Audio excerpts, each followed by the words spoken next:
This comic is a part of the Milestone event where DC brings back Milestone characters, such as Stash, Shock, Rocket, Icon, and Hardware. I'll be honest, other than the TV series, I'm not that familiar with Static Shock. This comic starts with Static in bed talking about how there's been a buzzing in his head, and that his dad has been training him to the bone. He makes mention of a bully named Francis Stone, or better known as Hot Streak. He thinks back to when he was fighting him, claiming he never lost control like that before. He talks about how a week ago everything changed after getting his powers. He seems to have gained some possible anger issues. As Virgil's running out of his home, his sister Sharon gives him a lunch for school.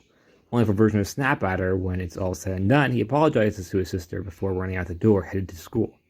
We're then shown a couple of panels of protests that took place a week ago. Virgil narrates how the police used protesters as guinea pigs, shooting some kind of gas into the crowd. While the gas killed plenty of them, a lot of them were also given superpowers. This event will be called the Big Bang by the citizens of Dakota City. When he gets to school, he's greeted by his friends Richie and Freda, I don't know how to pronounce her name, both of whom saw Virgil's fight with Hotstreak. They started to remember about a high school basketball player being a bang baby in order to keep eyes off Virgil. While talking, Freda, whatever her name is pronounced as, tells him that the day he fought Francis, he scared them. Not because they were afraid of him, but because they were scared for him, especially with the government getting for bang babies, claiming it's their fault for unknown reasons. We then cut to a flashback to a family dinner of the Hawkins family before the Big Bang. While Virgil and Sharon have sibling banter, we're shown how before the Big Bang they were just a normal family. I'd also like to note Hardware name is dropped, just because I like the character of Hardware. Then shown present day at the Hawkins family dinner table as Virgil is quiet as his dad is bickering him to train more, even dismissing schoolwork. Virgil's mom then argues with his dad, saying he should go into therapy for the traumatic event that occurred to him. Luckily, Sharon is to the rescue, telling her parents that it's Virgil's choice if he wants to be a superhero or not. But before Virgil could speak up, the family hears someone screaming outside. They went outside to find Hotstreak, claiming he was there to kill Virgil. I just want to mention something funny. Something I found funny here is Virgil and Sharon's mom shouts to call the police, not because of the death threats, but because Francis is on fire. I just thought that was funny because Francis is literally throwing fire around their yard, but what she's concerned about is the fact that he's on fire. Off the bat, this comic did change Static's origin. Just slightly, the reason why is probably because of the attempted commentary that is made.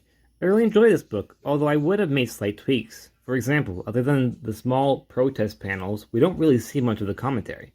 Instead, we're just told about the hate towards bang babies. Telling the readers about the events that are happening or happen can be powerful, but I think it could be even more powerful if we actually got to see it. As for the characters, Virgil himself comes across as very likable. He's not the stereotypical superhero fan that a lot of comics these days do. Instead, Virgil seems more complex when it comes to how he feels about his powers, as it's not a black and white scenario. He's not all for them, but isn't entirely against them. As for the supporting cast, I would say the standouts are definitely Sharon and Hot Streak, not Heat Streak, that's a different character. I found Sharon to be the only person who wants to ask Virgil what he wants, as everyone else either just does it for him or tries to force him into it, even his own parents. While Hot Streak seems to be an interesting villain, especially when it comes to the clear nods to toxic masculinity, with how he wants to prove that he's a man just because he was embarrassed, which I found really interesting. I am really excited to see where this comic goes going forward. Although, yet again, I hope that they show more rather than just tell us.